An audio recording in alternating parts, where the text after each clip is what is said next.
Council meeting of April 21st, 2015 to order. If the city clerk will note that all council members, with the exception of Council Member Jacob, are in attendance. We will now salute the flag.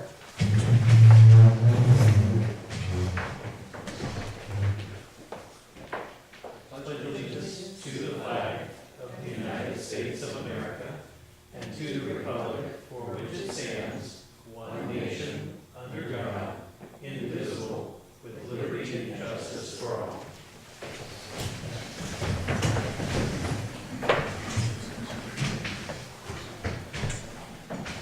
Before we get started, I would just like to thank the organizers, especially the law enforcement, our local police force, and all those who helped us with volunteers. It was just an incredible event every year, the Apple Blossom Parade and Festival. Chief, thank you for all your coordination. I know it's probably your longest day, but probably also your best day of the year. And it's true that we got through the whole weekend, 0 incidents. And nothing related to the festival at all. Thank you. That was outstanding. So, congratulations to us for another great year. Yeah. We have one proclamation.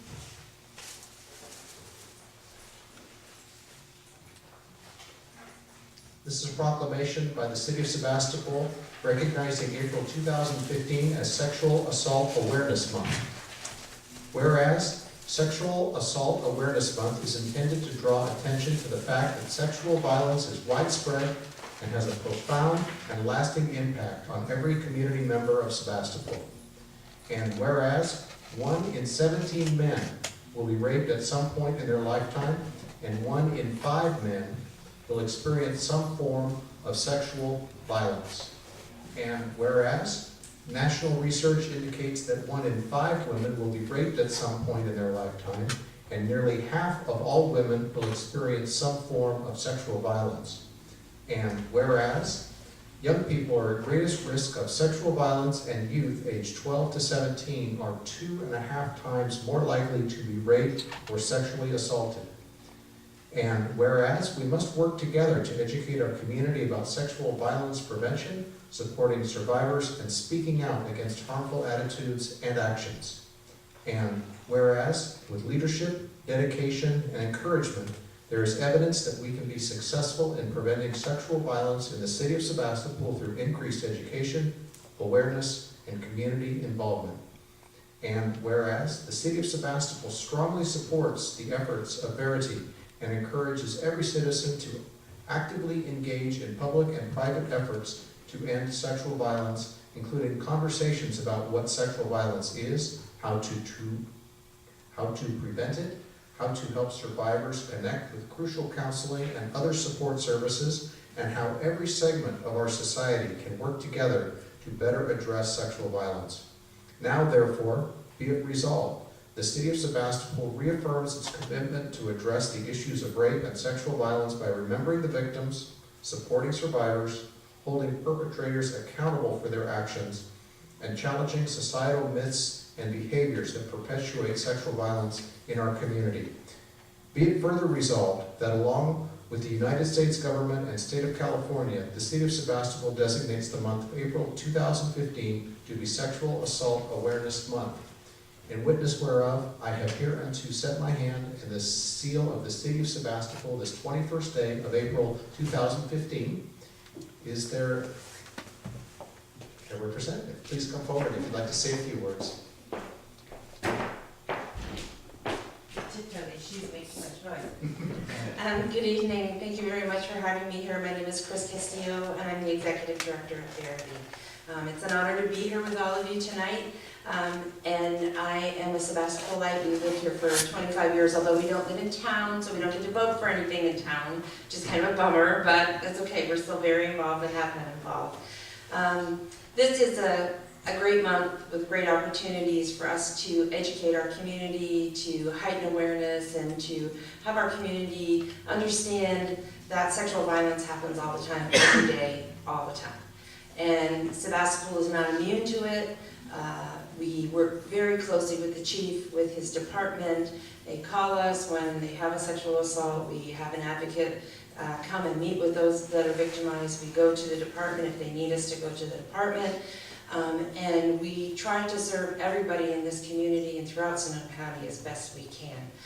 We work in the schools and we work at Annalee High School. We have our Coaching Boys into Men program with some of the male teens. It's specifically for males because that's what the grant says, and we're hoping that we get one specifically for females at some point. But right now we do that. This year we've had 2 years of funding from the county partnerships to provide services to our veterans that have been victimized by military sexual assault and have to carry that with them in their lives, so that we're able to honor them not only for their commitment and what they've done for our community and for our country, but also for the dangers and the other harm that has come to them that is non-military related. And so we're honored to be able to serve those veterans. And another deepened level that we're working with and have been working with over the last several years are those that have been victimized by human trafficking, sexual exploitation of minors and adults. And the average age, just for those that are here, is between 12 and 14 that are brought into the life. I know that you had this massage parlor closed down, and I am so happy, Jeff, that you did that. Because as soon as I drove down the road and I saw that little blinking light that said open, I thought, how did that ever happen? Because we know when those kinds of buildings open up and they kind of open up overnight, we know that there's something that's not right happening. True massage therapists have their licenses and they have a business that's professional, and so I really want to applaud your police department for getting that and nipping that immediately. So it's an honor to be here. It's an honor for me to speak to you tonight on behalf of those who have been victimized by sexual violence and who have survived and have thrived and who are members of our community. And I just want to thank you so very much.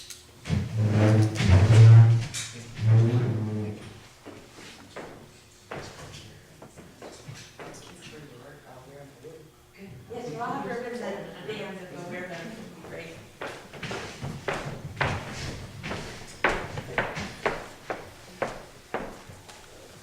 Next, we have the approval of minutes for the meeting of April 7th, 2015. Are there any edits or revisions?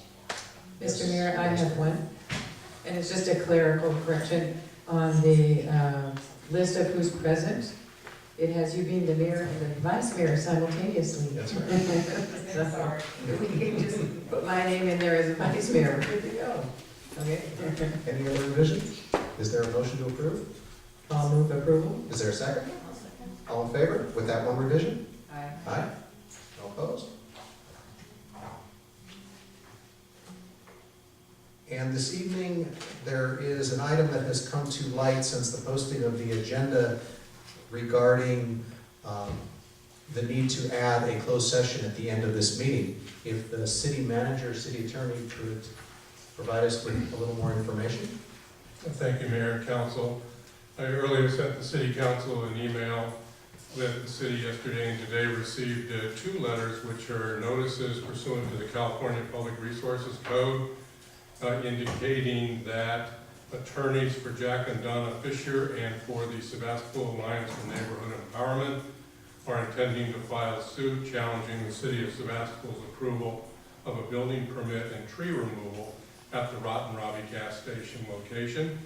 And since that letter arrived after the posting of the agenda, and since, as indicated in my memo, it requires immediate action by the city council to direct its legal counsel, I am requesting that you add the item to your agenda tonight.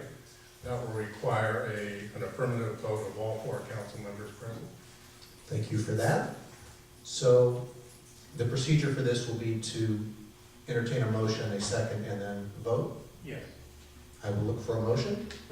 So moved. Is there a second? Any discussion? All in favor, say aye. Aye. No opposed? So that will be at the end of the agenda, and we will offer the opportunity for public comment on that item prior to us going to closed session. Next on our agenda is public comments. This is a time for the community to address the council, as well as the community, on items that are not on tonight's agenda. If anybody in attendance would like to speak, please come forward. There'll be a 3-minute time limit.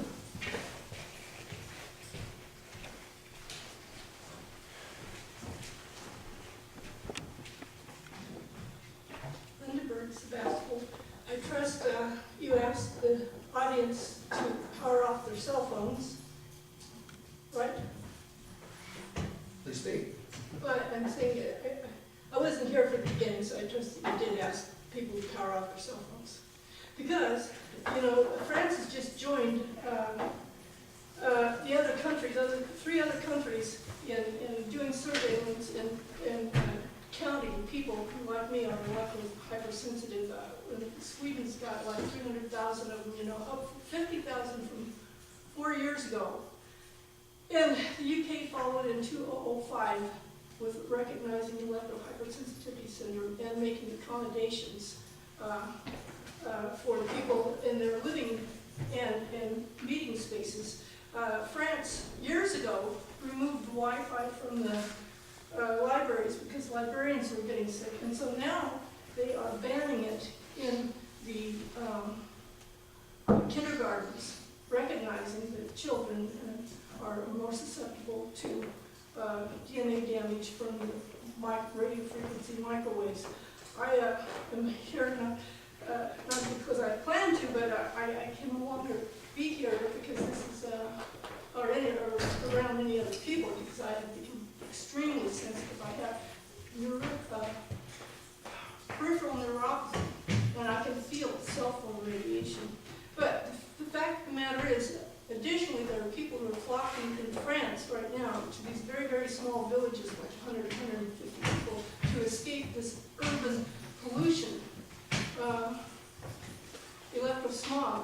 I would really appreciate it if you all as a group could do something about it, because you are in a position to do something about it.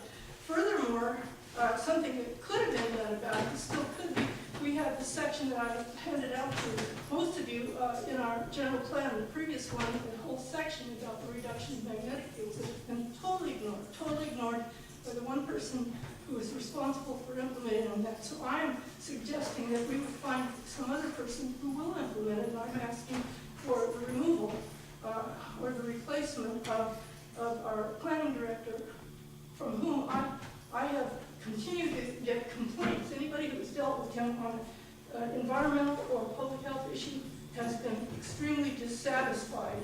And it doesn't look like we're going to get somebody that work in the interest of the public until we get somebody who will work somebody else in the interest of the public. So I know Larry has information from some individuals on this. I hope that he will share that with you and that you will take some steps. Thank you. Are there any other members of the public who wish to speak? We'll close public comment. Are there any statements of conflicts of interest by any council members for any items tonight? Okay. We'll move to the consent calendar. There are 2 items on the consent calendar. Does any council member wish to remove either of those 2 items? I wish to remove item number 2. I have a short question about that. So is there a motion to approve the one remaining consent item, which is the approval of resolutions regarding parklets policy? Is there a second? Second. All in favor, say aye. Aye. And my question on item number 2 is rapid, so we will take that up at this point. And this is, let's see, what's the title? This is the approval of a resolution electing to participate in REMIS new self-insured health plan effective July 1, 2015. And I'm pleased to see that our finance director is in attendance. If we give a brief staff report on this item, or city manager? Mayor and council, I might speak to this item preliminarily at least, since I'm the REMA board member who's been present during the deliberations over at REMA regarding this item. This has been an effort by the Board of Directors of the Redwood Empire Municipal Insurance Fund to develop its own self-funded healthcare insurance plan, which would basically take the place of the Blue Cross plan, which they have offered for many years to municipal employees, including employees of the city of Sebastopol. So after a lot of hard work, they have finally completed their work on that, and they are ready to set the plan in motion as of July 1, the beginning of the new fiscal year. We were informed a while back that potentially the city council would need to adopt a resolution of support for that in order for us to legally offer it. We're not 100% sure that's absolutely necessary, but in exercise of caution, we determined to bring that to the council so that we make sure we cover all the bases. Initially, the plan is going to be one element of the self-insured or self-funded plan will be absolutely identical to the current Blue Cross policy, but in addition, it will offer 2 lower cost policies which will enable city employees to save money off of their share of the premium, as well as permit the city, for those employees who elected, to save money off of the city's share of those healthcare premiums.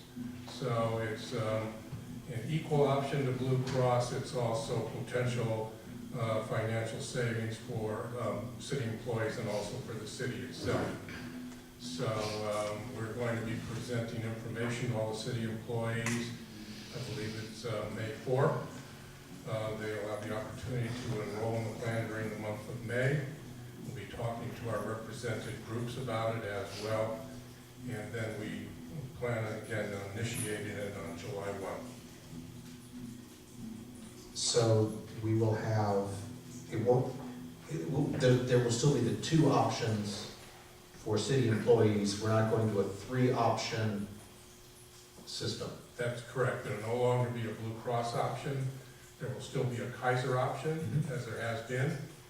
And that's still a standard premium structure through Kaiser. But there will no longer be a Blue Cross option. However, as I said, the coverage for one of the self-funded plans through REMA will be the exact same, an absolute duplicate in cost and coverage and every aspect of it with the present Blue Cross plan.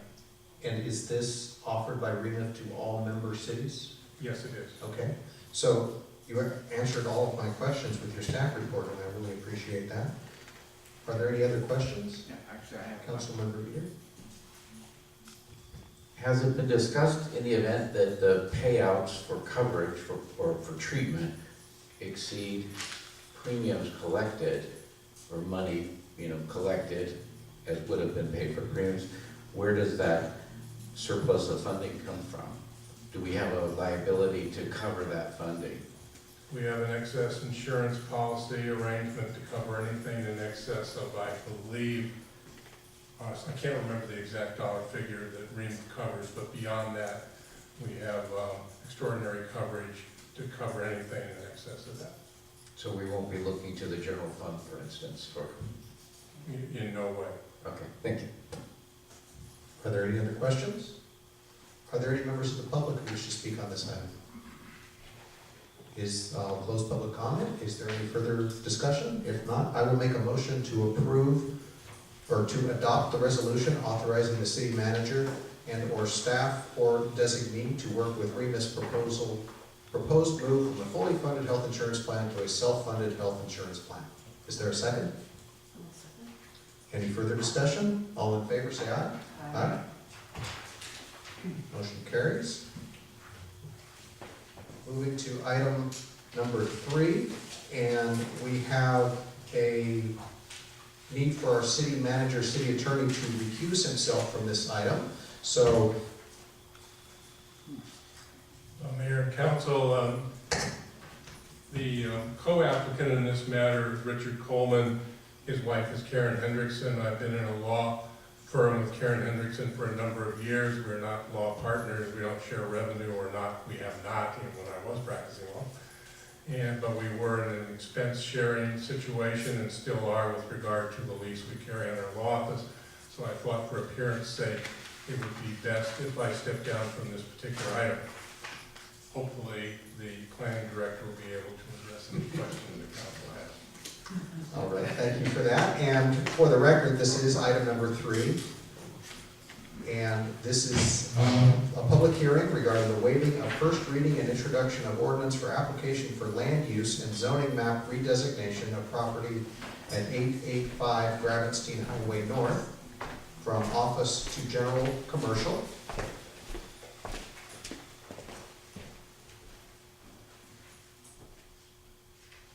If we could have a staff report, please. Sure. So, yeah, what is in front of you is a request for a general plan amendment to the general plan map and the zoning map to change the designation of 885 Gravenstein Highway North from office to general commercial. The applicant had originally applied for what's called a text amendment or an amendment to the text of the zoning ordinance to facilitate an allowance, a conditional allowance for auto sales at this location. Presently, the applicant has a small auto sales operation at the old Ford dealer on Sebastopol Avenue. But our understanding is the landlord there would like to use the property for something else, and so he's looking for another location. So he had applied for an amendment to the O district zoning allowances to allow car dealerships on properties of 35,000 square feet or greater with a use permit. Planning Commission considered that request and felt that rather than changing allowances in the entire O district, it would be more appropriate, especially given the pattern of existing designations in that area of Gravenstein Highway North, to rezone, redesignate the property. Because most other, except for the O'Reilly property, which has its own special zoning, all the other commercial properties in that area are zoned CG, highway commercial, and have that designation in the general plan. So in terms of kind of good planning practices and zoning designations, typically you don't want to see just one property with one designation unless there's some good reason for it. And our understanding of the history of this designation is that when the O'Reilly project was being processed, there was an annexation associated with that. This property was outside of the city limits at the time. In order to annex O'Reilly, the intervening properties had to be annexed as well and designated with zoning. And the property owner at that time had, I think the primary use was office, and he preferred an office designation. Everybody else was okay with CG, and that's how this one property got the office designation. So in terms of the way the zoning and general plan maps work, the commission felt that it would be appropriate to designate this highway commercial CG, in which auto sales are already a conditionally permitted use. So it fits. The zones are pretty similar. The CG is a little more, has a somewhat broader range of uses that's permitted, but they both allow retail, office uses, mixed-use development. So they're pretty similar zoning designations. I think that's basically the situation. So our recommendation is for approval, which would mean amendment of the general plan map and the zoning map. So first off, I'd like to make sure that we're all aware that this is the redesignation, essentially, well, it's the rezoning of a piece of property. This use permit has been conditionally approved by the Planning Commission. Correct. So should the council move forward with that, the use permit for the operation of the business is automatically approved. And do I understand correctly that in any instance, this use, automobile sales, requires a use permit in any of our zoning designations? Yes. Okay. Are there any questions of staff? Okay. This is for our planning director. You included a map in the packet, and I just want to make sure I understand the designation on the light gray properties there that are on both sides of Graham and Steam North. Right. Are those all, The CG CG, requested the zoning, light so gray that ones. this would be the same as those. okay, so for instance, the triangular property there at Hurlbut, which is an office building, is CG. Yes. Are there any further questions of staff? Councilor Reed? I see in the staff report where it says the use permit is not before the council for action. I understand that. I understand we're acting on the zoning change. However, if there are things within the use permit that one or more of us feels is worth bringing up, is that within our purview this evening?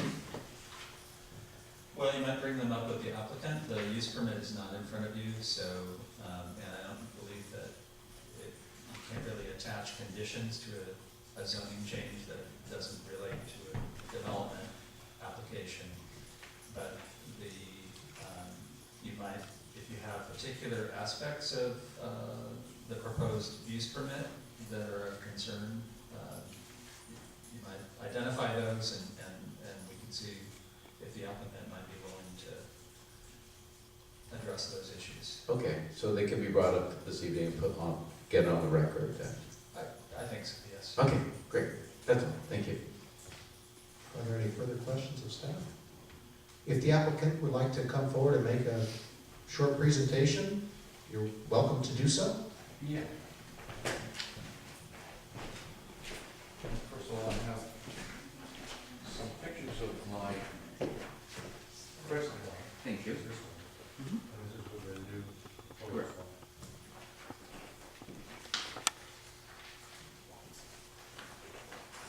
We can share.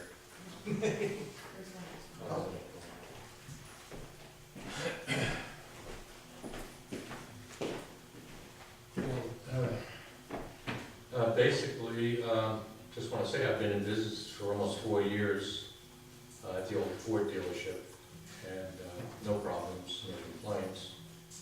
And it's a simple operation, not very large. And as you said, the landlord is going to need the property that I'm on for parking for whatever he's planning there. That's the reason why I have to look for a new location. And the location, on the new location, I'm basically going to do the same thing, just minimal number of cars. I think I'll be allowed 20. I don't think I ever had 20 on my old lot. Minimum signage, you can see there's almost no signage there, and that's the way I'm going to keep it. And the only signs really that are conspicuous will be on the windshields.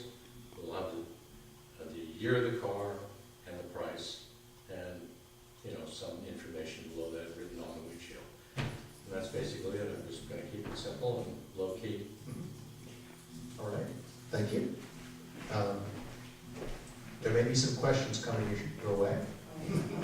Oh, I'm sorry. So, Councilmember Eder, did you want to?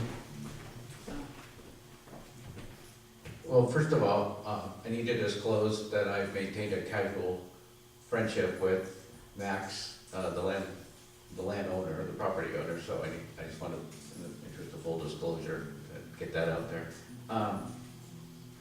I support what you're doing. I think it's a good location for you. I was glad to see that there's an intent to kind of upgrade the landscaping in front of it. That's good. As a result of some prior employment with a vehicle manufacturer, I have some familiarity with the DMV occupational licensing regulations.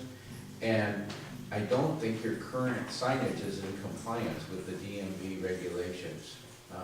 Because I went through this myself. with a manufacturer, I actually did a little research, and they call out that signs must be of a permanent nature, erected on the exterior of the office or on the display area, and constructed and maintained to withstand reasonable climatic effects, and they have to be readable from 50 feet away. So, the only reason I bring that up is I noticed the use permit didn't specifically address signage, except it said in the case new signage is approved or anticipated, and the original application indicated that the same signage currently, and you confirmed that tonight, would be reutilized.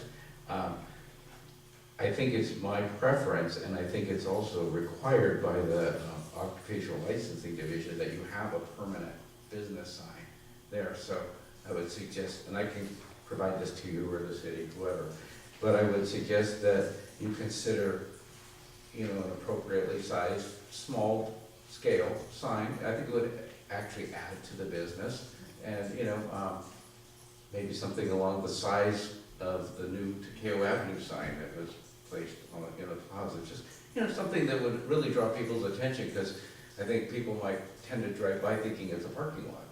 And those are cars parked in there, they don't realize, hey, those cars are for sale, maybe I should go stop and look at one.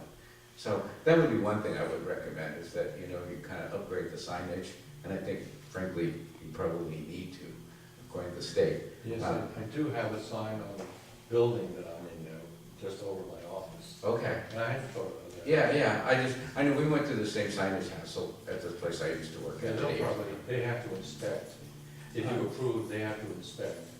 Right, they do, the inspectors come If around. I don't have something, they'll require it. Okay. Also, I would hope that there's no anticipated use of like flags and inflatable gorillas, all of that kind of stuff. And the other thing is that I don't know if the city has any control over if it turns into a place that sells like boats and jet skis and other things like that. I noticed you did have a Patrigonio sculpture for sale for a while in your parking lot. And so I would just want to make sure that it did turn into like RVs and boats and, I don't know, maybe. Well, actually, my permit with the city allows for, things outside of just cars. Okay. So I don't usually, Yeah, it seems like that's not your line of work. once in a while I'll have something there. Yeah. I pay attention to your cars, I'm a car guy, so. A lot of people drive in there. Yeah, I keep going, what's he got this time, I think a little bit of lighting, and I noticed there was a talk about maybe some solar powered lighting. Would not only be good for security of your vehicles at night, but would, lend some aesthetic improvement to it. And I think that's really all I have. It's just mostly the signage and the lighting, as far as your project specifically. I have one other thing, but I'll bring it up at the end, so, thank you. Thank you. Okay, thanks. Are there any members of the public that wish to speak on this item? You raising your hand? No. Please state your name for the record. Sure, I'm Max Caruso, I'm the property owner at 885 Gravenstein, and I appreciate the city council considering this request for rezoning. I hope that you will approve it. I think it would be an improvement for the property. I think this lot has probably sat empty for 10 years and would be used for a better purpose. I was surprised by a lot of the conditions that were in that, whatever it's called, approval or recommendation. And we did discuss a number of those at the planning commission. So I'm just bringing it up as a comment that I was surprised. I think there might have been some miscommunication about that it was some kind of development project. At least that's what it looked like to me, because there were a bunch of things that they were asking us to do to the property, even though we're just planning on using the front parking lot and an existing office that's in the nail salon. But I'm also available for any questions, and I appreciate your consideration. Thank you. Seeing no one else rise, we'll close public comment. Is there any discussion on this item? I will just start off. Oh, sorry, go ahead. No, I'll just go ahead and say that I'm in favor of this, to have these islands of zoning. It's irregular, and it doesn't make sense. So I like things that make sense, so I'm going to be in support of this item. It makes so much sense. Councilmember Eater? Well, I have nervously watched the former propane plant with the for sale sign in front and development potential sign in front. And I just want to get on the record tonight that if the city and this city council don't take some proactive steps about the area between O'Reilly, the southern border of O'Reilly, and the corner of Hurlbut and 116 in terms of, I don't know if a specific plan is the right tool or something, but to the right developer with deep enough pockets, almost every structure in that zone is a tear down for a large development, be it a shopping center or something else. And if we don't want to revisit CVS, I think it's incumbent upon us to take the steps to move forward and identify that as a development zone of high risk. Because once the gas property is purchased, it's a matter of just offering enough money to other property owners, I think, and that whole area could disappear and be developed in a way that may or may not be in accordance with what we want to see developed there. So it's just a cautionary tale, that's all. Thank you. Councilmember Glass? Well, sort of tangential to what Councilmember Eater said, I actually think somebody emailed the council, I believe, saying that this is a scenic corridor. I don't know if any of you received that, and they were concerned about this area being a scenic corridor, and I was thinking it could use a little more scenic. I think that, improving the landscaping in front of what this area is actually going to improve how it looks right now. But I think actually what Councilmember Eater said is on point, in that the area, that we have the gas property, and it's looking kind of funky around there. So I think this will be an improvement, but we also need to focus on improving the entire area. Vice Mayor Curry, do you have comments? No, I'm good to go forward on this. All right. Would you like to make a motion? Okay, I move that we adopt the resolution and introduce the ordinance as provided in our packet. Is there a second? I'll second that. Is there any further discussion? Call the question, all in favor say aye. Aye. No opposed, motion carries. With the comment that I think that there was general consensus, I'm certainly interested in seeing what we might be able to do to kind of, and also maybe what the General Plan Advisory Committee has, if they've taken that up yet, you could just check on that and report back to us, I'd appreciate it. Okay. Thank you.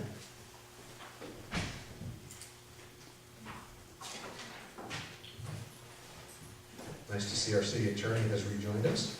No. Thank you. Sure. Thank you very much. We're shooting for a 7 p.m. closed session, so. Keep bringing that sales tax money. Move on to item number 4.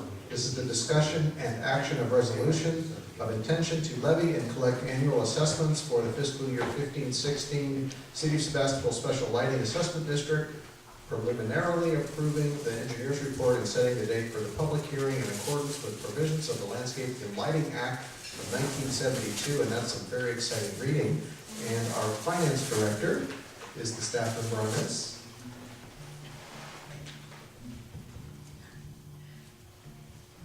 Good evening, Mayor Slater, member of the City Council. The item before you tonight for your consideration is to request that the City Council approve and adopt a resolution approving the intention to levy and collect the annual assessment for the fiscal year 2015-16 and preliminary approving the annual engineering report and setting the date of the public hearing in accordance with the provision of Landscaping and Lighting Act of 1972. On March 17 of 2015, the City Council adopted Resolution 6030 appointing the engineer of work. directing the preparation and filing of the annual engineering report. The annual report has been prepared and filed and is submitted tonight for your review and approval. In the annual engineering report for fiscal year 15-16, that consists of 5 components. Part A, the description and proposed changes to the assessment district. Part B, the estimated budget to operate and maintain the street light district system. A moderate change to the proposed fiscal year 15-16 budget, including the administrative cost increase from $11,500 to $33,250, mainly due to the additional allocation of finance and public works staff time to the assessment district. Utility decrease from $86,000 to $75,000 to reflect the actual cost. Overall, the budget increased from $97,500 bottom line to $108,250, which equal to 11% increase. There is adequate fund balance in the assessment district fund, that the amount assessed is slated to decrease from $23.32 to $20.16. That is $3.16 decrease per equivalent single-family dwelling unit. And that's a 13.5% decrease in assessed amount. Part C, the assessment roll for all the partials. Part D, the method of apportionment of the assessment for each of the partial of land in the assessment district. Part E, the assessment diagram of the district. At tonight's meeting, the City Council can make any changes to the engineering report up to and including the date of the public hearing.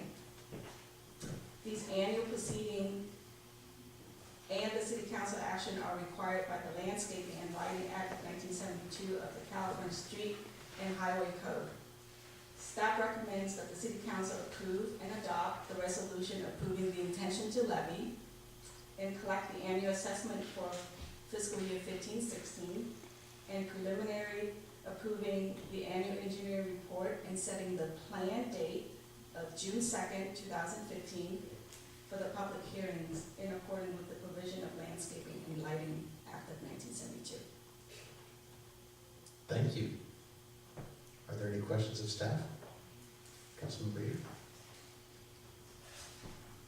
Well, first, a quick comment. Thank you for a very clear and concise staff report. It's refreshing. Thank you.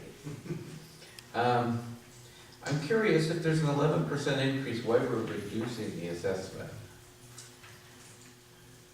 I think that we find that there's enough adequate funding in the assessment district fund that we can reduce the assessed amount, because this fund has been collecting all these years, and from what I can speak for now and the future, but I can't speak for the history, staff allocation has not been adequately reflecting the actual cost of what it is cost to operating the funds, working with the city engineer to put together the report, the staff report, the budget, so on and so forth. It looks to me, and just for round numbers, like we're to make up the shortfall between what we're assessing and the true cost of delivering the service. We're utilizing about 50% of the existing reserves, roughly. I believe that number is accurate. Well, my point here is that it was my understanding the city assesses costs to recoup the cost of delivering services. And I understand you don't want to build up this huge reserve that just sits there and does nothing. And I'm wondering about if the city were to want to, say, implement a citywide LED light replacement policy in our street lights, would not the money and the reserves be available? Maybe this is a question for another department, available, for instance, to do like a capital improvement like that, rather than basically subsidize the citizens of the city for the streetlights, if that makes sense. In other words, the reserve money could be used to repair the infrastructure in the future if there's problems, or upgrade it. I don't know if that's legally possible, since is this considered an enterprise fund? In other words, is it available to be dipped into to do those types of repairs, or? I'm not aware of any future infrastructure replacement of the lighting. I know that there's been talk between the city engineer and PG&E of some sort of upgrade. There might be a loan through PG&E for this lighting upgrade. It will not cost the district any money. The amount that we continue to pay in the utility costs will stay the same, and whatever saving that we have from this new lighting infrastructure improvement will pay for that loan with PG&E. Right, I'm familiar with that program, or that concept. Okay, it just, If I could.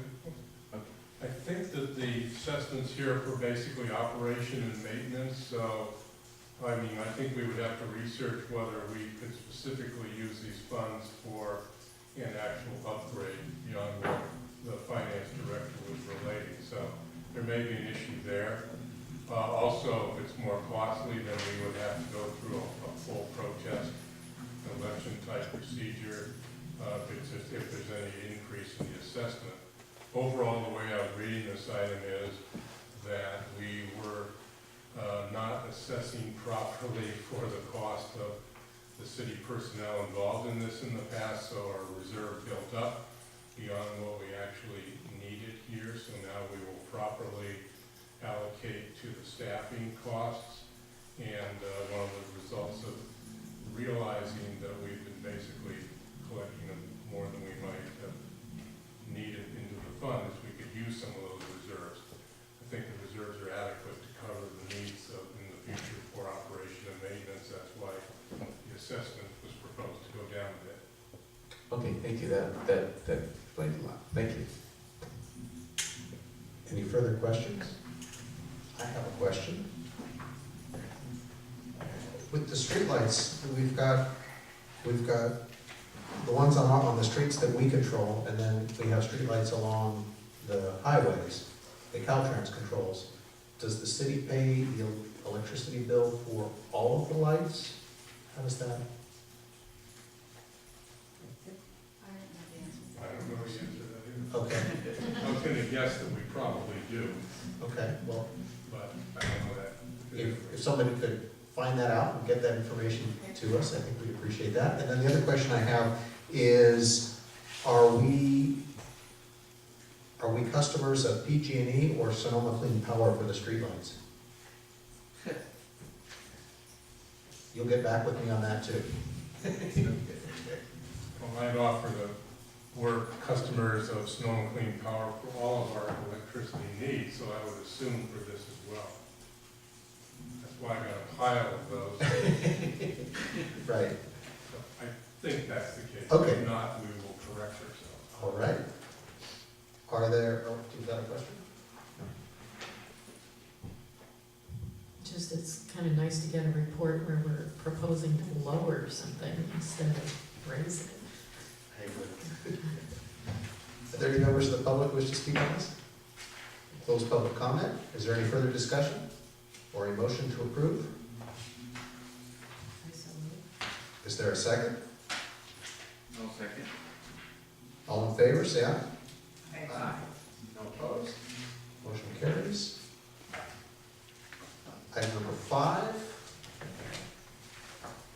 Consideration of approval of resolution establishing city placemaking policies and procedures. Planning Director Webster. In 2014, the council received a presentation from Village Building Convergence about city repair, what's sometimes been called city repair or placemaking, that has occurred in other jurisdictions. And then later in that year, the council approved a slew of these projects. And one of the challenges, in addition to it being a new thing, and a new organization working on them, one of the challenges was the wide range of different types of projects. Some were very temporary in public parks, some were occurring on private property, some were outside of the city limits, we didn't have to deal with those. And some were on city streets, so, and then there was also a parade. So normally there would be different types of permits and levels of approval for all of these things. So that was one of the challenges with this group of projects all happening at once, how to process them. And in the end, the council consolidated the approvals into one action. So that is one purpose of the resolution that's in front of you tonight. A second purpose was to do something like the city of Portland does with smaller neighborhood scale placemaking projects like a street painting project or small improvements on the side of the street. They have like little lending libraries or a bench, a cob bench or some custom bench that might be installed. So to create some kind of administrative process for those types of projects. So the council referred development of regulations to the planning commission, and their recommendation was to create that lower level process. And then otherwise, for everything else, to use the normal city permit process, but kind of like with our first experience with village building convergence, to give the city manager the authority to consolidate permit reviews and modify fee requirements as necessary to have a kind of comprehensive and not too complicated or burdensome a process. So that is the purpose of the resolution that's attached to your staff report. The resolution draws very heavily on Portland's regulations, including for the neighborhood projects, a very high level of community support in order to go forward. And there was some discussion at Planning Commission about whether that was appropriate, and that seemed like a high standard. The village building representative said, well, it's what they do in Portland, and why not give it a shot? And we can always change this policy based on our experience. So our recommendation is that you review this draft resolution. If you're ready to approve it tonight, go ahead and do that. Or if you have questions or want revisions, we can certainly do those, and it could be continued to another meeting. Are there any questions of staff? Councilmember Reed? Actually, these are minor. I think one's just a typo. In paragraph 10 of the resolution. Okay. It just says the applicant must demonstrate will be executed in a safe fashion. I think there's just an omitted word there. No big deal. Also, and that also repeats in paragraph 9 of 9. It has that same sense. And then, I think it makes sense, but I'm not sure. It's a little awkward. Under 12, the last sentence, it says, except as stated herein, nor shall the permit waive the provisions of any, I don't know. For me, it read awkwardly, and I don't know if it expresses what we're trying to say completely. And I think that's it for now. Those are just kind of more like wordsmithing type things. So that's it for now. Thank you. Any further questions? We'll open it for public comment. If anybody would like to speak on this, please come forward. So noted. We'll close public comment. Is there further discussion on the part of the council? Just as to those corrections that Councilmember Eder just suggested, I'm reading that and I can't think of what words would be the right words to change it to. Do you have that when you read it? Can you figure it out? No, Are you at the item number 12? Well, there's 10 and 12 on, let's see, section A, I guess, and then 9 is a repeat of 10. I think on the one at number 10, the applicant must demonstrate the project will be executed. On that one, yeah, I think the wording is clear that we can insert that on Yeah. number 10 and A and number 9 and B. I didn't see other change. There wasn't. I think with item number 12,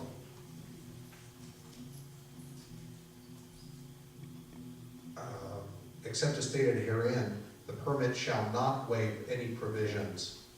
Just a simple, Right, any, Is that what it means?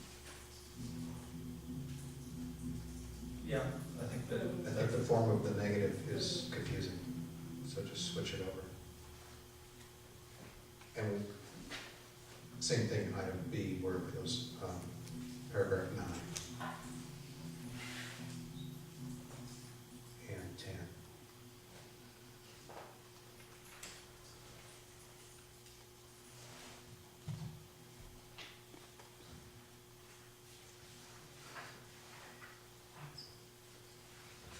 The only comment that I have is the document from Portland titled Intersection Repair, 10 Steps to a Neighborhood Public Square.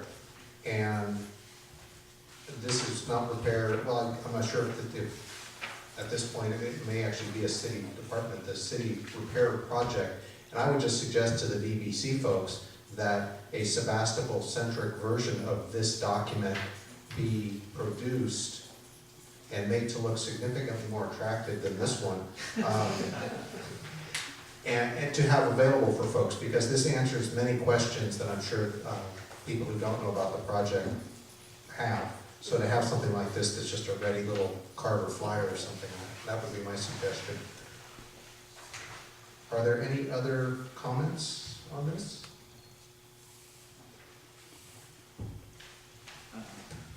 Let's see, on, start at the beginning here. On A, this is it. Yeah. A16, talking about street closures, it talks about, to the satisfaction of the Public Works Department, unless there's an existing protocol, which I imagine there probably is, it would seem like it would also be good policy for them to coordinate with police and fire agencies as well, so that they're aware of what streets are being closed, if any. Yeah, and the block party permit is issued by the police department. Okay, all right, okay, so, okay, that takes care of that.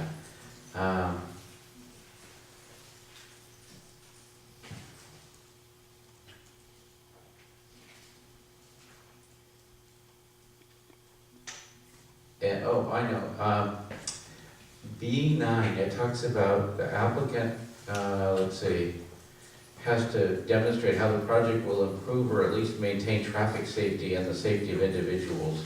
It seems like that, again, is something that is under the domain of Public Works and the Police Department.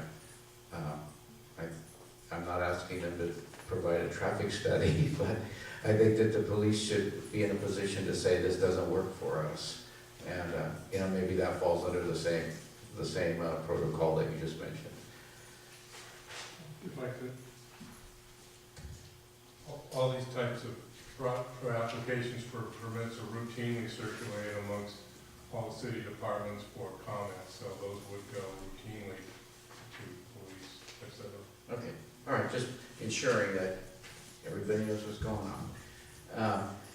And lastly, I think this is more of a philosophical comment than anything else.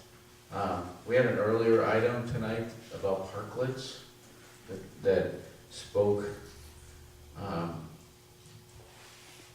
pretty thoroughly to the need to get buy-in from adjacent property owners and other businesses, and, you know, in fact, it stipulated if you didn't have, I think, 80%, then you could be denied, and on and on and on. This one here speaks repetitively about requirements for resident property owner business support notification. You know, it says here the petition, we're asking people that apply under this to get a petition. The support petition must have the signatures from each of the adjacent residents. Oh, this is the one with the 80% of the residents have to agree to it. It talks about the applicant shall work with all affected neighbors to resolve any concerns. The inability to resolve such concerns may be ground for revocation of the permit. It goes on and on. But anyway, the point is, we're setting a pretty high bar for doing a village building convergence project, which I can't remember even seeing how that applies to private property. Like if I wanted to put a bench in my front yard, how many people do I need to get approval from around me before I? You would not, you might need a building permit, or it might be a setback issue, although a bench normally wouldn't cause that. So, yeah, but this is using public land is the distinction. So here's my concern, is that to paint something in the middle of the intersection requires a pretty exhaustive getting everybody in the neighborhood on board, yet we just, at the last council meeting, basically, in my opinion, inflicted the visual blight of the Living Peace Memorial on the Rialto forever, possibly, without any buy-in. In fact, we had written opposition to the project from the Rialto, who, by their estimate, sees 150,000 visitors a year. One of the largest single-use buildings in our downtown. So we're asking citizens to go out and collect this big consensus petition. Yet it appears that with the way our monument resolution is written, that anybody from anywhere can put anything anywhere in town as long as they can get 3 votes on the city council. And I just think it's a huge disconnect. It just doesn't make any sense. It's illogical.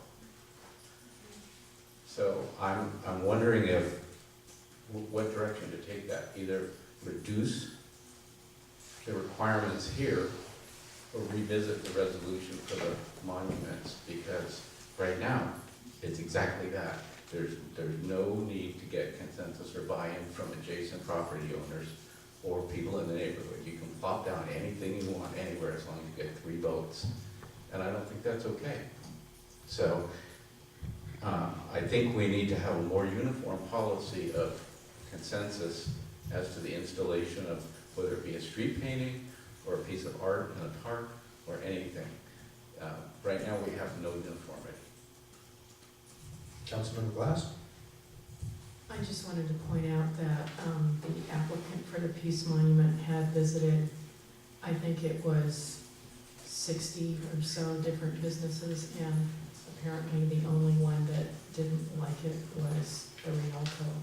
So it seems like there was a fair amount of buy-in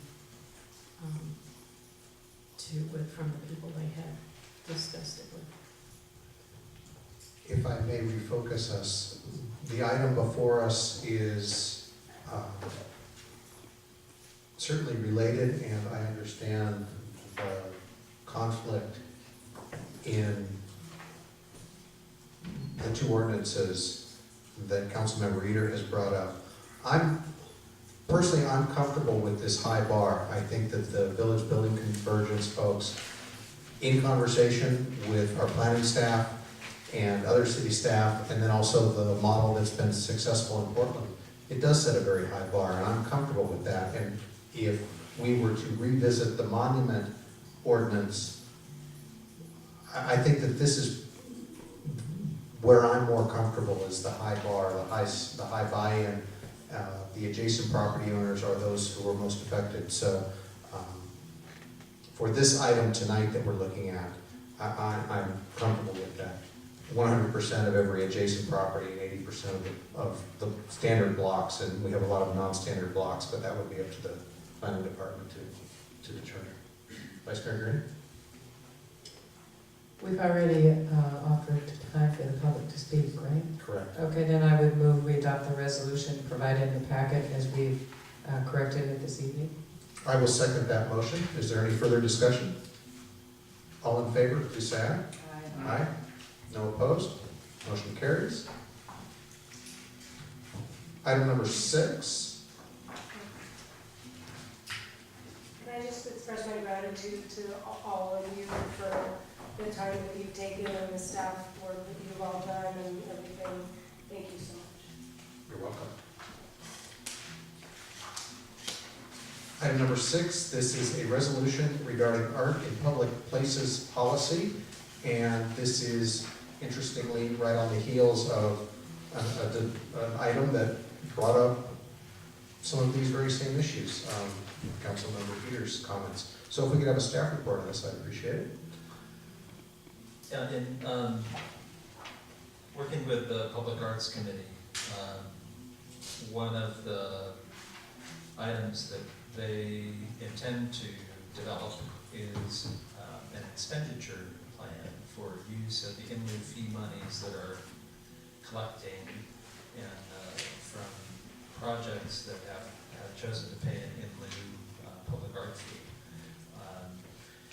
But in the preliminary discussions of that, the committee felt that more guidance was needed to applicants and to them and the staff about public art, especially when people are proposing on-site public art as part of their development projects. We haven't had a whole lot of experience with this. We don't have very many projects that are even subject to the requirement. But one project did attempt to propose on-site public art, and it was a difficult experience for the applicant, and I think the board as well. I don't think the applicant or his team fully understood what the intent was and what the committee was looking for, what the ordinance, as interpreted by the city, was looking for. And so they felt that it would be a good thing to have a broader statement of what the city is looking for in public art, the ways that an applicant might choose to go through the process, and if, for example, they choose to have on-site art, who they should be looking for in terms of an artist, how they might select an artist, to give guidance and information to applicants about that, and then also to talk about the city's general objectives for public art and the different roles that different people have in the process. So the committee saw this as kind of setting the stage for, before we move to the next step of developing a plan for how the in lieu money or any other money for public art should be utilized. So they developed this draft and are recommending its approval. Thank you for the staff report. Are there any questions of staff?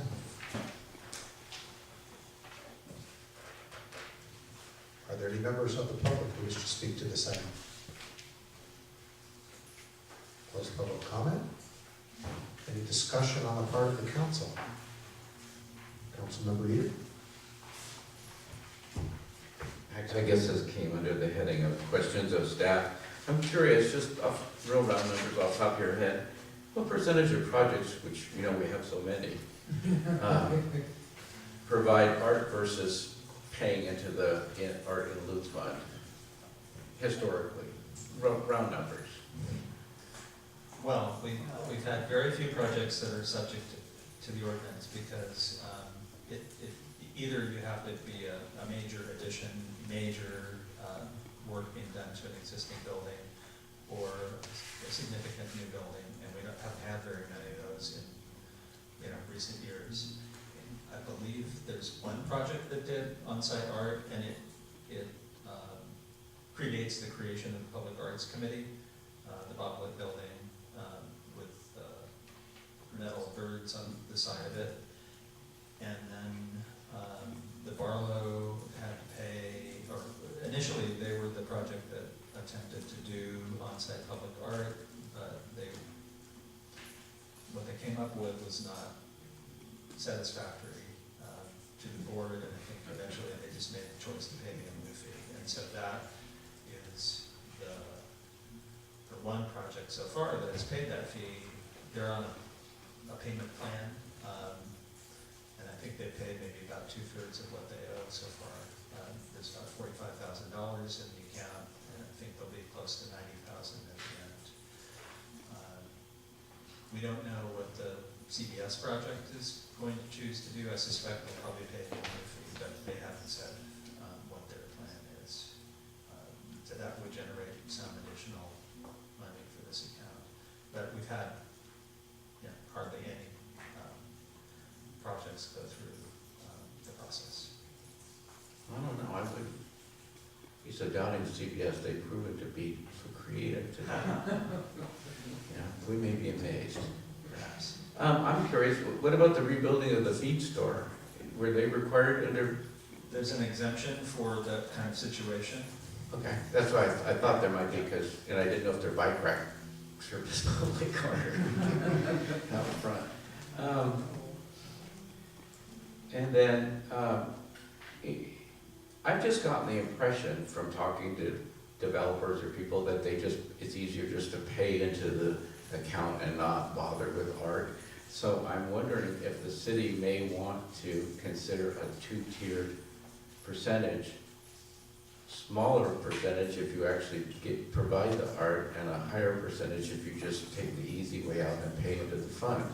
Because what happens is then it leaves everything to the city, and basically people that just say, oh, write them a check, instead of actually trying to come up with something artistic, kind of get an easy out or a free ride for art. And with the result, we don't get much art. So that's just a thought. Yeah, that would be an amendment to the public art ordinance to change that structure, which you could do. And it's great, I think the committee believes it's wonderful for the city to be able to choose how to use this money and use it anywhere in the city, not just on the developer's site. There's that consideration. And I do expect some applicants will go through the process and will do public art, but many developers will make that choice. Yeah, I think it would be nice to incentivize developers to include art as an integral part of their project, and therefore build it into the project, and not just like, oh yeah, here's a piece of concrete, you can have that, put something down. In fact, the art could become part of the project, could be a component, an integrated component of the project.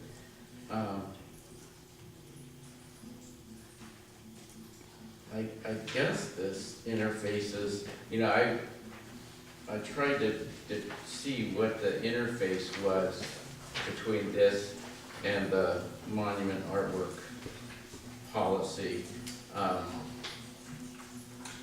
It seemed in general it was consistent, although with one glaring exception.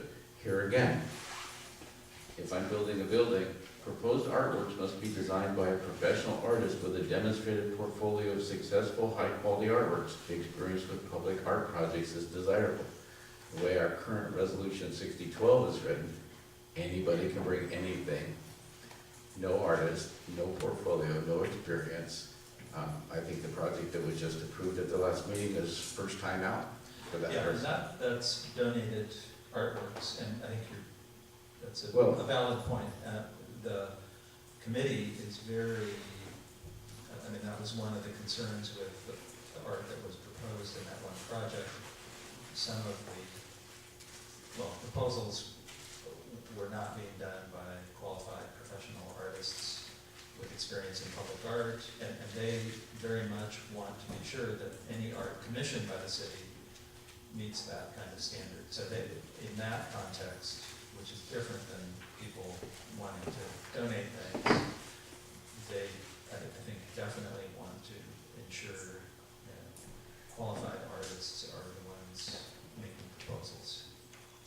Well, I definitely think there's a need to revisit Reso 6012 because, it would be ironic if, for instance, with the remodeling of the Rialto, if by chance, they were required to provide public art that had to go through this process and had to be produced by a professional artist with a portfolio, and that item was placed 20 feet away from another item that had wholly avoided that process, and I don't think that's fair and consistent, and I think the city needs to make sure that all policies regarding public art are consistent with one another in all respects and at all levels.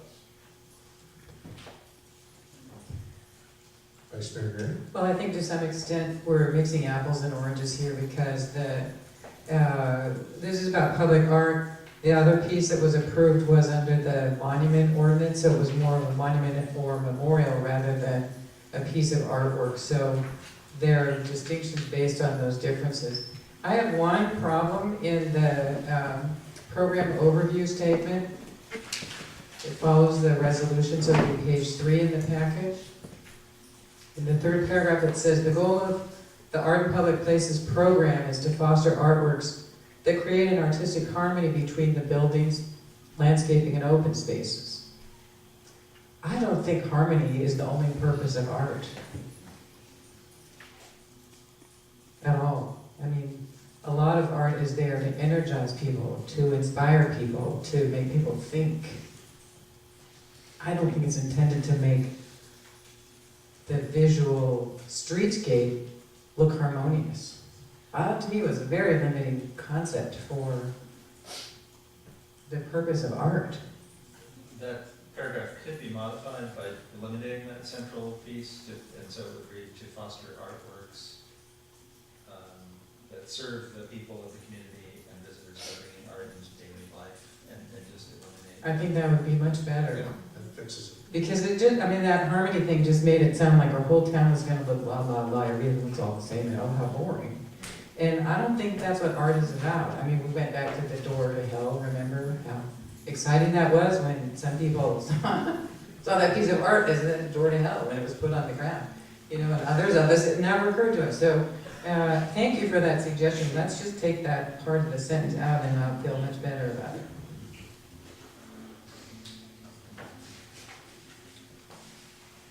Further comments? No. Okay. Councilmember Glass, do you have any comments on this?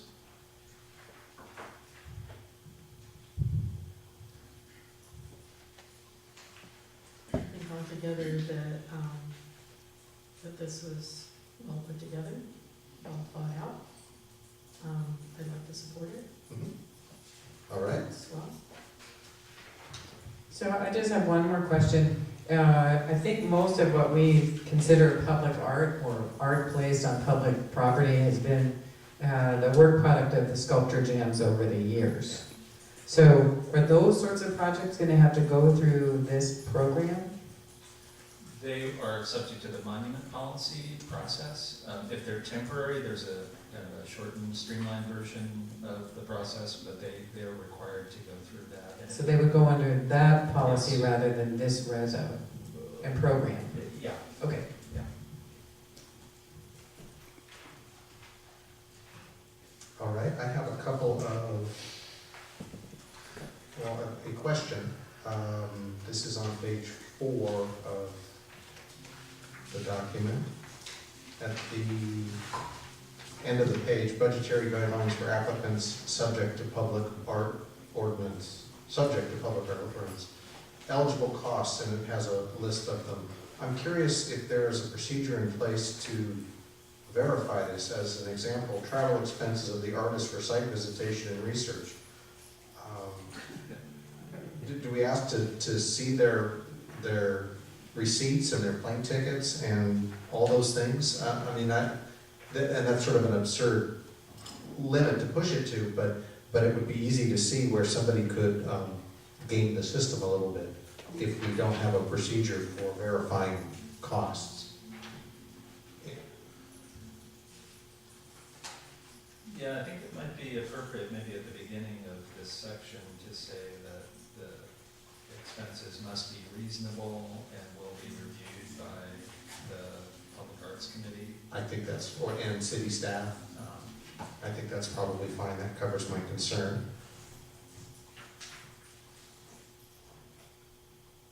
on page 3, the first full paragraph, the third in line there, it says, proposed materials of fabrication should be of good quality, durable, and not create safety hazards or accessibility issues. I would prefer excellent quality instead of good quality.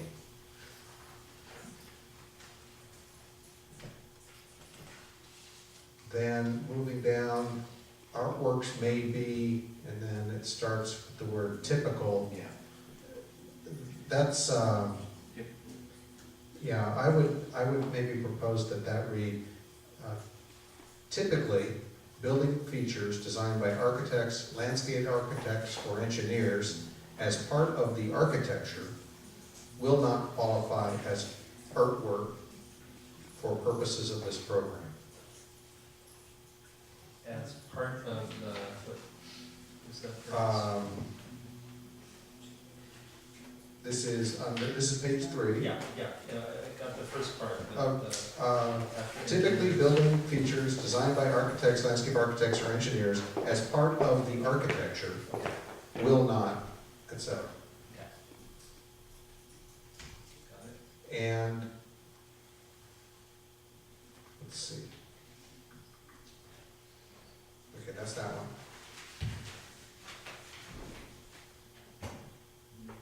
Then, on page 4, eligible art components, and this is just the line directly above the bold-faced budgetary guidelines. Fiber works must be encased and durable. Neon, glass, mosaics, photographs, and architecture. Somewhere in that previous comment that I made, it pretty much excludes the architecture. Yeah, I'm not sure what that word is doing there. Okay. Should be deleted.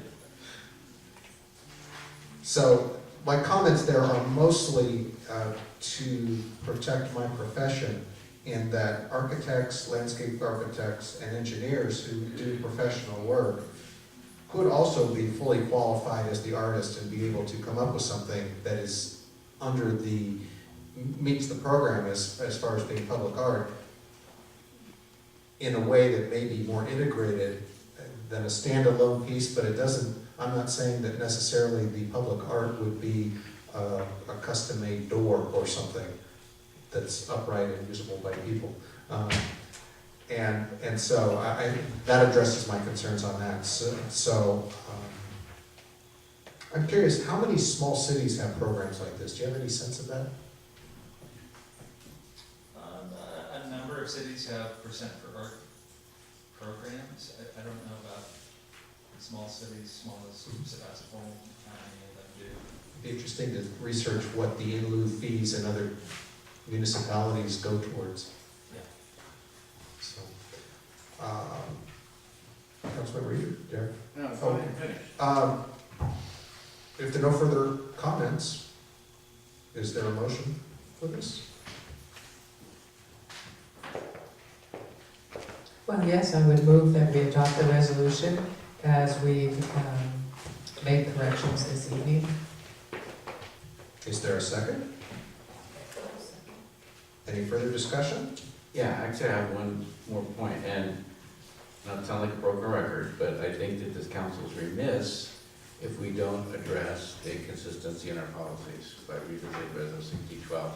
Using the Vice Mayor's example before, if an object is called a monument, it's approved under one set of guidelines and criteria.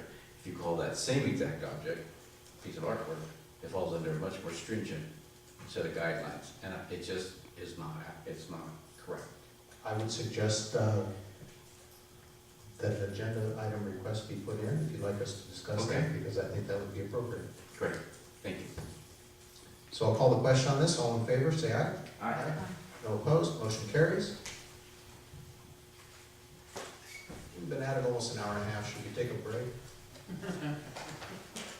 Okay. We're into city council reports, city manager, attorney, city clerk reports. And if everybody would like to hang on, we actually do have some interesting committee reports. They actually are interesting. I just had a couple things. I sent out a reminder on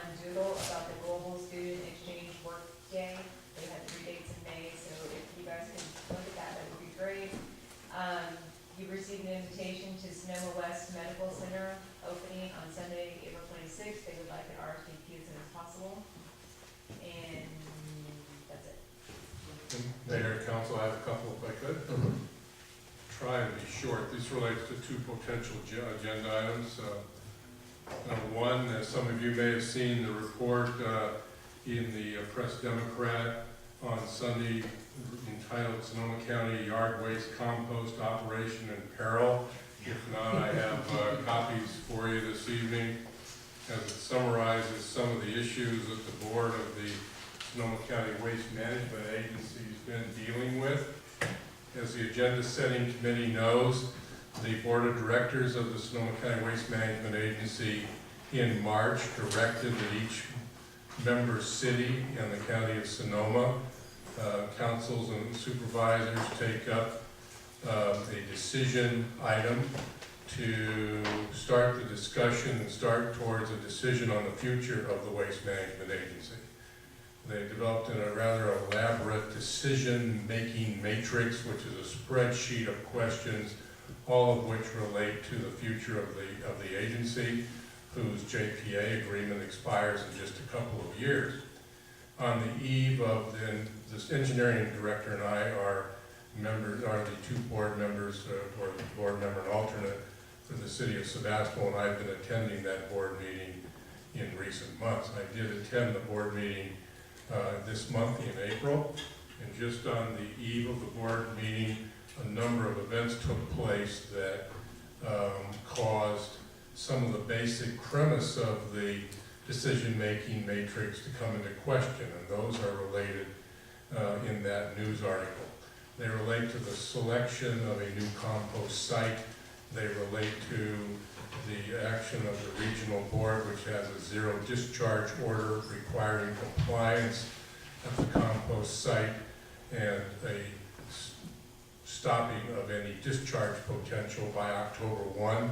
Actions which the board of the Waste Management Agency were going to take in April came to a screeching halt when various environmental concerns were raised by both the county of Sonoma and attorneys for those who had filed a lawsuit, were raised concerning the existence of the California tiger salamander and other issues relating to three agenda items that were on the agency's April board.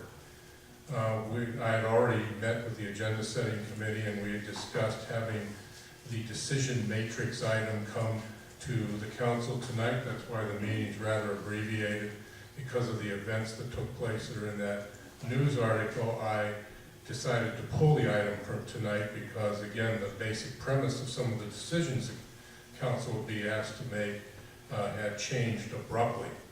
In fact, I had a complete staff report ready to go, and about 80% of it was rendered moot by the things that happened that are related to that article. I still intend to bring that subject back to you in the month of May, likely the second meeting in May. By that time, no doubt, a number of other things will happen, but that item will be coming back to the council with a full report. But I did want you to be ready for that and start becoming aware a bit of some of those issues. And that news article is good enough that actually the agency itself has been sending that around as kind of a summary of the issues that they face. So I'd say that's a safe newspaper article to take basically on face. That relates to some of those issues. Another agenda item or potential agenda item that I wanted to bring to you from the city manager meeting last week was a visit by the county administrator and the county as they offered to various cities, if the city councils so desire, to have a presentation made at an upcoming council meeting also in the month of May concerning the county's sales tax measure, which relates to roads, as we know, but it is, of course, a general tax and it's not specific to roads. The county has a long PowerPoint presentation, a short PowerPoint presentation, or a willingness to meet one-on-one with council members who have questions, or option 4, none of the above. There are no strings attached. We would not be called upon, the city council here would not be called upon to make any decisions. The report that accompanies more or less this sales tax measure. And I think you've seen this before. It has maps of various county road locations, some of which are located in the general vicinity of the city of Sebastopol, which are proposed to be funded as part of future county roads projects. Again, not directly related to the sales tax measure, but sort of accompanying it at a distance, shall we say, that provides some of the basis for decision-making revolving around the sales tax measure. So that's part of their presentation, or it could be, and the presentation also relates to the substance of the tax measure itself, surveys they've taken about support for it or not, and that kind of thing. So I don't believe it's a Brown Act issue if the council just wants to weigh in on whether you'd like to have that presentation made. My intention also was to circulate the PowerPoint presentation itself to council members to take a quick look at, and then you could get back to us with feedback as to whether you'd like a presentation. If you prefer that route, that's something I was going to do tomorrow in any event. Thank you. City council reports. Committees. Well, I have several reports that, with Mary's help, I've provided to you in writing. I just want to point out a few important things from the SCTA meeting. The report is that Caltrans will start working on the new Laguna Bridge in May of this year. That's very soon. I don't know if that will really happen, but that's the plan right now. That's the plan. And I just keep saying this so people aren't surprised when it does actually start. And I want to mention too that our Sebastopol Area Community Alliance, second chapter from Health Action, had a very dynamic meeting last Friday, led by Chief Weaver. And I've listed for you there the number of programs this very energetic group has created and is managing. There was some, I think, very constructive feedback from the educational leaders who attended, and that was the purpose of the meeting, to update them about all that's gone on since the original meeting in August of 2012, and also get their feedback to fine-tune the programs so that they're really helpful or adjust them. And I think it was a very successful meeting. It's unusual for educational leaders to be in the same room together when they're from different districts, and I think they enjoyed it very much, and we didn't have all the time we might have spent in conversation about everything. I also point out that there's a lengthier report from the Health Action City Council Liaison meeting and then the larger panel meeting, and those are there for your review. Just briefly, the Library and City Hall Landscape Subcommittee received a proposal from Daily Accent Permaculture Artisans for the phases of the project that will do the north side of the building and the west side on North High Street, and that's been forwarded to the Budget Subcommittee.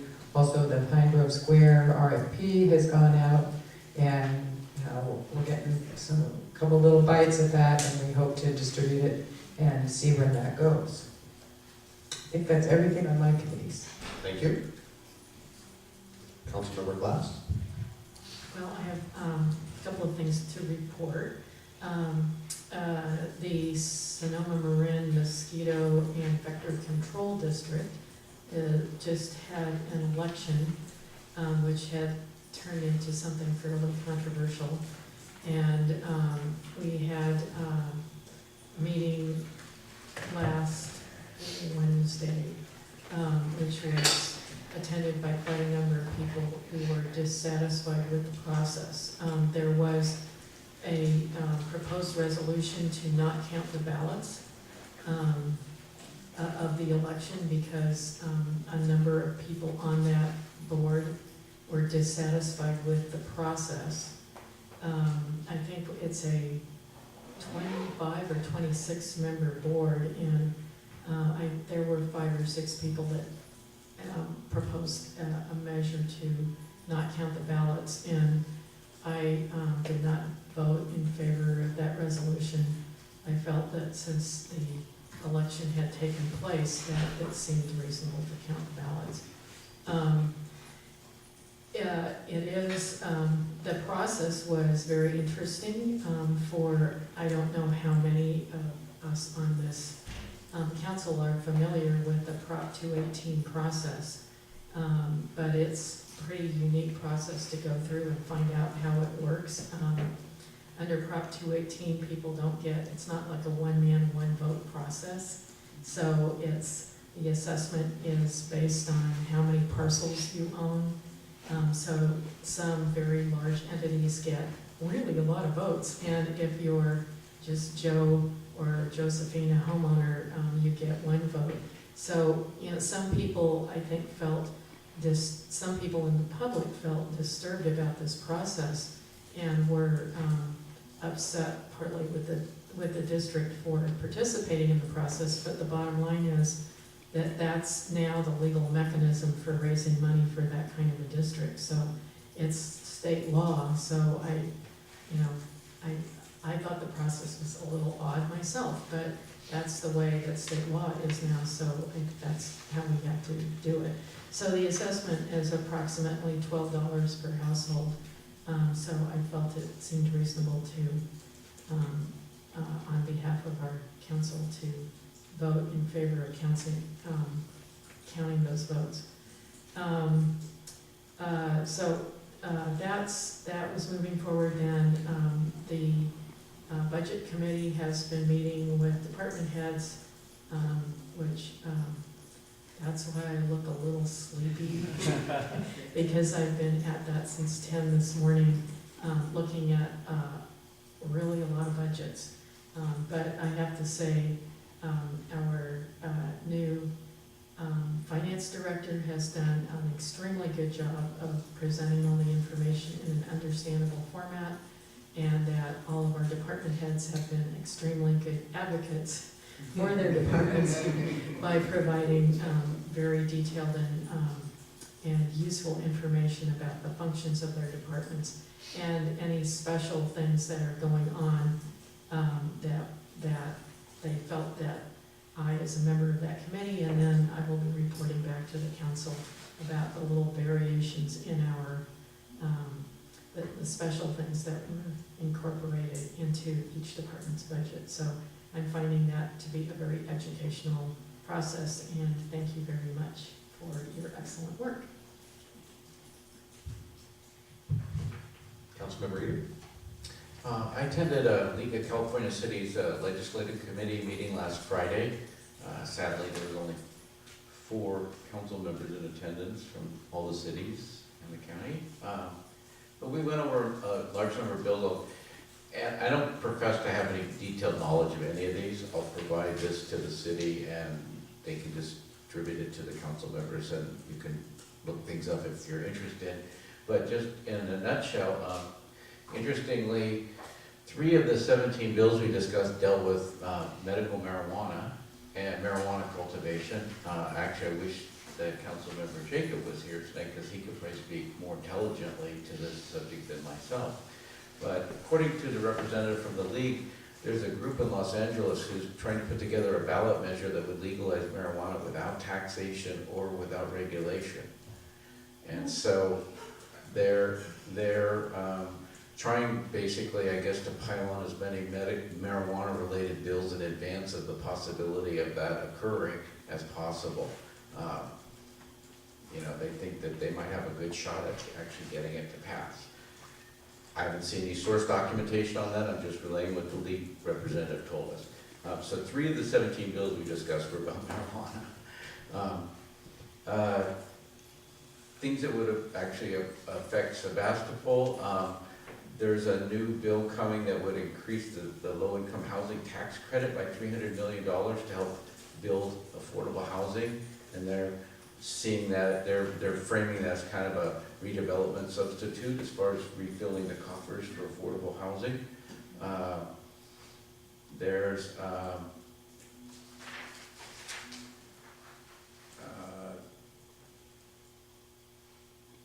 ironically, they don't think it's gonna pass, but there's a gentleman from Orange County who's trying to prohibit cities from being able to collect transient occupancy tax. But offsetting that, there's a bill being sponsored by Mike McGuire where vacation legal rentals are illegal, and this might apply to Sebastopol. The bill would assist local jurisdictions in regulation and collection of TOT on like Airbnb and VRBO, things like that. It requires the online rental businesses to disclose information such as addresses and amounts of night stayed and dollar amounts to the cities and counties upon request. Another thing that might affect Sebastopol is called the Right to Rest Act. So it affords persons experiencing homelessness the right to use public space without discrimination based on their housing status. There's an End of Life Option Act coming down the pike.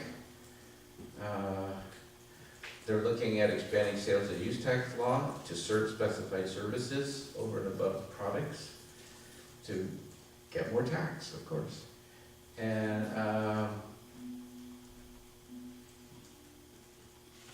I think that's it. Thank you. Sure. I just wanted to ask Councilmember Eater about this low income, this credit for affordable housing. Is that actually a bill in the Assembly or Senate? It's AB 35 by CHIU, C-H-I-U. Mhm. And the league is supporting it, and as of the 15th, it was in the Housing and Community, I guess, Housing and CD, or Community Development, I guess. Again, you know, I don't have any experience with state government. And like I say, I'll be providing this matrix to the city, so, you know, if you want to delve into these more deeply. But they were seeing it as a way to come up with some money for affordable housing. So it's just a market, basically a market-driven solution where builders get a tax credit? It merely reads, it would increase the state's low-income housing tax credit, would increase overall statewide by $300 million. So, and there's apparently a accompanying bill, AB 135, that speaks to the same subject, but I'll get this information out. The league has a really great bill search thing, so I'm sure you can find the whole thing. So I just have one report to make, and this is Sonoma Clean Power Board of Directors report. Let's go down the list here. First notices have gone out for all eligible customers in Petaluma, Cloverdale, and Miller Park, and they've had a series of public workshops in both Spanish and English in all of those communities, and there will be another round of those. So those are the customers that are dubbed Phase 2. Those are the late arrivals to the party. There's been a retirement. The customer service director has retired, and there's a new customer care manager. And so there's a couple of people who have turned over now, and the level of staff just continues to be extraordinarily high. They're approaching Sebastopol's level of service. The Sonoma Clean Power is currently serving around 155,000 accounts, and that represents 90% of eligible customers. Only, it's actually a little bit below a 10% opt-out, so it's a really good, very strong response by the customers. The exciting financial news is that all public funds that were potentially at any risk, all that debt has been retired, and Sonoma Clean Power they're not free and clear as far as debt. There is still private debt, but all public debt is completely retired, and this is approaching, it's around a year advance of when they actually thought that this would happen. So it's a big deal for them to have reached that milestone. For us to have reached that milestone, it's us. And then the revenue is 146% of what the budget to date was proposed to be. And the other side of that, so that's the budget revenue, and then the cost and expenses for the electricity is 141% of budget to date. So that's because of phase 2 coming online sooner than what was planned. So that's the reason both of those numbers are significantly larger than what was budgeted, but both are certainly anticipated, and they still make good sense because we have revenue that is higher than expenses. So that's where we want to be with that. So that's my report from Sonoma Clean Power. You look like you're getting ready.